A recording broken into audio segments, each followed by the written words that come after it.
حكاية الملك شارلمان وساعة هارون الرشيد.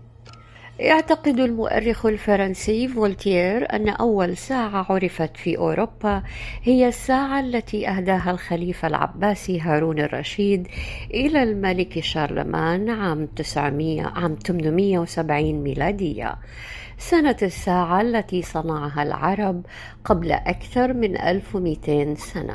هارون الرشيد هو أبو جعفر بن المهدي محمد بن المنصور عبد الله بن محمد بن علي بن عبد الله بن العباس الخليفة العباسي الخامس وأشهر الخلفاء العباسيين. حكم ما بين 786 و 809 ميلادي، ويعد من خيرة الخلفاء، فقد كان يحج عاما ويغزو عاما، ويتصدق ب1000 دينار ويبكي إذا وعظ.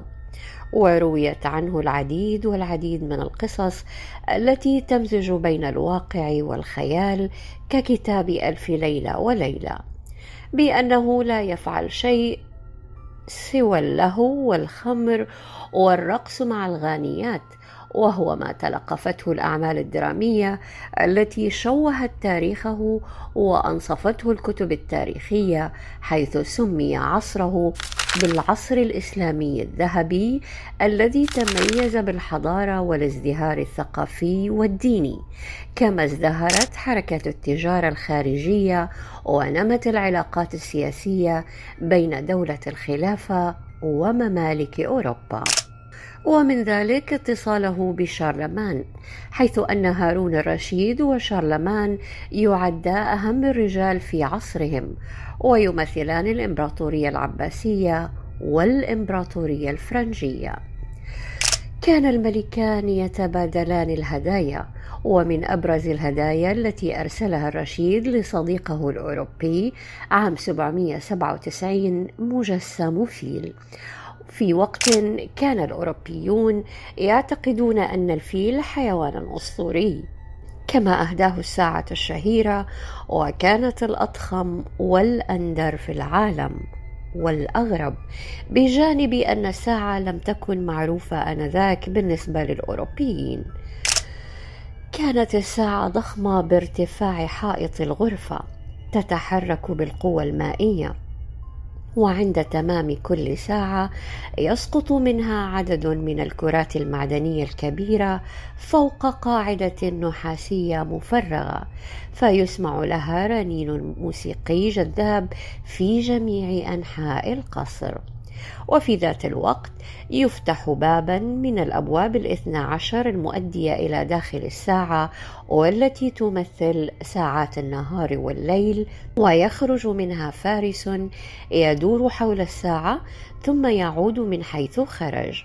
فإذا حانت الساعة 12 يخرج من الأبواب 12 فارسا مرة واحدة، ويدورون حول محيط الساعة دورة كاملة، ثم يعودون ليدخل كل واحد منهم من حيث خرج، وتغلق الأبواب بعد ذلك وراءهم، واعتبرها الأوروبيون أعجوبة ذلك الزمان.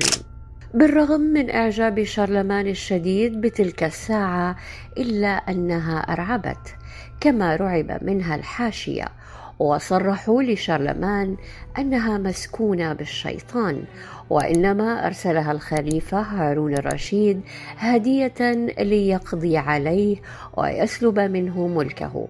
وعلى ذلك فقد أمسكوا بفؤوسهم وحطموها ليخرجوا منها ذلك الشيطان، ولكن أملهم قد خاب، فلم يجدوا فيها سوى الآلات، قائلين لشارلمان أن الشيطان قد هرب منهم.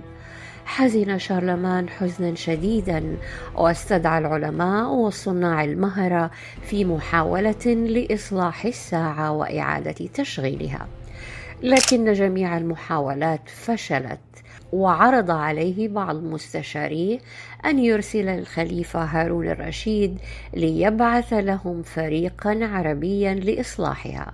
فقال شارلمان: إنني أشعر بخجل شديد أن يعرف ملك بغداد أننا ارتكبنا عارا باسم فرنسا كلها.